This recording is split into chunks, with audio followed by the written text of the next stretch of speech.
Hi అందరికీ, అని Ashwini kitchens. నేనండి మీ అశ్వినిని. ఈరోజు పాల తాలికలు చేసుకున్నా. అందరు చేసుకునే విధంగా చాలా ఈజీ ప్రాసెస్లో ఈ వినాయక చవితికి వినాయకుడికి నైవేద్యంగా పెట్టండి. చాలా ఈజీ ప్రాసెస్ అండి. చూడండి ఎంత బాగా వచ్చిందో, సూపర్ టేస్టీగా వచ్చింది. దీనికి కావాల్సినవి నేను ముందుగా సగ్గుబియ్యం కడిగి పక్కన పెట్టుకొని వాటర్ పోసుకొని నానబెట్టుకున్నాను. పొయ్యి మీద ఒక ప్యాన్ పెట్టుకొని హీట్ అయ్యాక ఒక కప్పు వాటర్ పోసుకొని దానిలో సాల్ట్, కొంచెం నెయ్యి, అవి మరిగాక అదే కప్పుతో బియ్యం పిండి వేసుకుందామండి. ఒక కప్పు వాటర్కి ఒక కప్పు బియ్యం పిండి సరిపోతుంది. సిమ్లో పెట్టుకొని అది మొత్తం కలిసేంత వరకు మనం అలా కలుపుతూ ఉండాలి. బాగా ఉండలు లేకుండా మొత్తం కలుపుకుందామండి. అలా కలుపుకొని మొత్తం కలిసాక కొంచెం వేడి చల్లారేంత వరకు మనం పక్కన పెట్టుకుందాం. అలా పక్కన పెట్టుకున్న తర్వాత మనం చేత్తో చపాతీ ముద్దలాగా అలా కలుపుతూ ఉండాలి. ఇప్పుడు పిండి కూడా సాఫ్ట్గా వస్తుంది. బాగా ఉండలు లేకుండా, ఏమన్నా చిన్న చిన్న ఉండలు ఉన్నా కానీ కలిసిపోతుంది. అలాగా ఒత్తుతూ కలపండి. పిండిని బాగా వస్తుందండి. బాగా సాఫ్ట్గా వస్తాయి. అప్పుడు తాలికలు కూడా మనకు బాగా వస్తాయి. మన దగ్గర చక్రాలు వేసే గొట్టం ఉంటే దాంట్లో పిండి వేసుకొని అలా ఒకసారి వత్తామంటే తాలికలు రెడీ అయిపోయినట్టే. అలా అయినా ఒత్తుకోవచ్చు.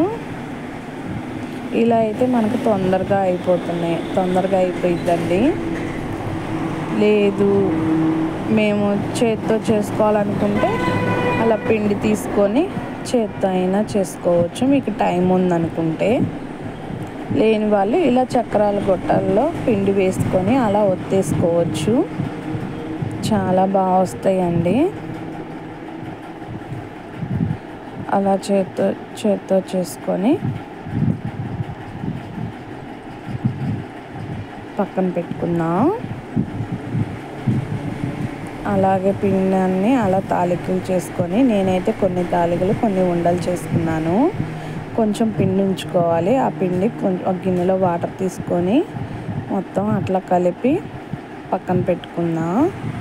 అలా కలిసేలాగా పక్కన పెట్టుకోవాలండి. ఈ లోపల పొయ్యి వెలిగించుకొని ఒక గిన్నె పెట్టుకొని దాంట్లో 3 టేబుల్ స్పూన్ నెయ్యి వేసుకొని అది హీట్ అయ్యాక డ్రై ఫ్రూట్స్ వేసుకుందామండి. డ్రై ఫ్రూట్స్ వేగాక పక్కన పెట్టుకుందాం. అదే గిన్నెలో ఒక కప్పు పిండికి ఒక కప్పు బెల్లం సరిపోతుంది, అరకప్పు వాటరు. అలా మొత్తం కరిగేంత వరకు వచ్చుకొని, దీనికి పాకం రానవసరం లేదండి. కరిగాక పక్కన పెట్టుకుందాం. మళ్ళీ పొయ్యి వెలిగించుకొని ఒక బాండీ పెట్టుకొని ఆ బాండీ హీట్ అయ్యాక పాలు పోసుకుందామండి. ఈ పాల తాలికలకి కొంచెం పాలు ఎక్కువే పడతాయండి. నేను లీటర్ పాలు పోసుకుంటున్నాను. చిక్కటి, దీంట్లో వాటర్ కలుపుకోకుండా ఉంటే చిక్కటి పాలు అయితే పాల తాలికలు చాలా టేస్ట్గా వస్తాయండి. చాలా బాగుంటాయి. 1 లీటర్ పాలు అయితే పడతాయి నాకు. అలా అడుగంటకుండా, మీగడ కట్టకుండా పాలను అలా తిప్పుతూ ఉండాలి. అలా ఉడుకుతున్నప్పుడు మనం ముందుగా నానబెట్టుకున్న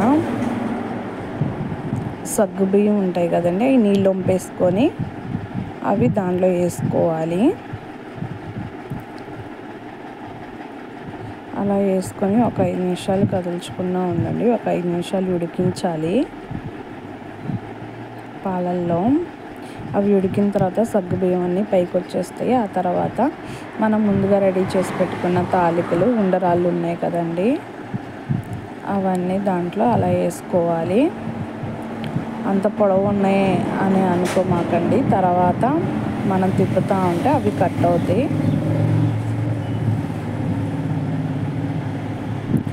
అవి వేసిన తర్వాత మనం గరిటె పెట్టి తిప్పకూడదండి. ఒక 10 నిమిషాలు అలాగే వదిలేయండి.